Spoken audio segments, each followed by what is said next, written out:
गोपीचंद पडळकर यांनी दिली जत तालुक्याला नवी ओळख। MH59 जत तालुक्याला मिळणार RTO कार्यालय। पडळकर यांनी केली फडणवीस साहेबांकडे एक मोठी मागणी। नमस्कार मित्रांनो, मी ताना जाक्के। आपण पाहत आहोत ताना जाक्के यूट्यूब चॅनल। सांगली जिल्ह्यातील जत तालुका हा पूर्वी दुष्काळी तालुका म्हणून ओळखला जायचा, पण आता तसं नाही। सांगली जिल्ह्यातील महत्त्वाचा तालुका म्हणून आता जत तालुक्याकडे बघितलं जातंय आणि आता तर जत तालुक्याला मिळालं आहे RTOचं कार्यालय। त्यामुळे आता जत तालुक्याची ओळख ही MH59 ही नवीन ओळख तयार झाली आहे आणि आपण पाहतच आहोत की मागील 6-7 महिन्यापासून जत तालुका हा कायमच चर्चेचा विषय राहिला आहे। त्याचं कारण म्हणजे गोपीचंद पडळकर।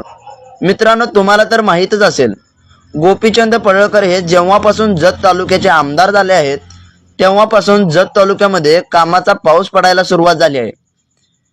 याच्या आधीचे आमदार होते त्यापेक्षा कितीतरी पटीने चांगलं काम गोपीचंद पडळकर यांचं चालू आहे।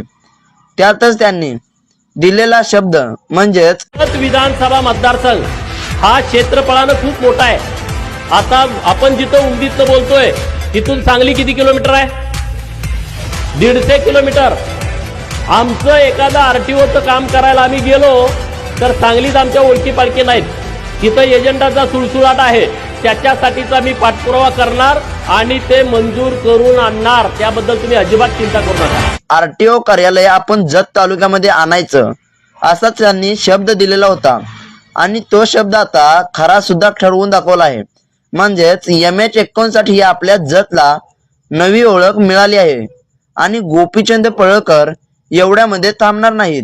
त्यांनी देवेंद्र फडणवीस यांच्याकडे एक मोठी मागणी सुद्धा केली आहे, ती म्हणजे जत तालुक्यामधील उमदी या गावामध्ये MIDC मंजूर झाली आहे।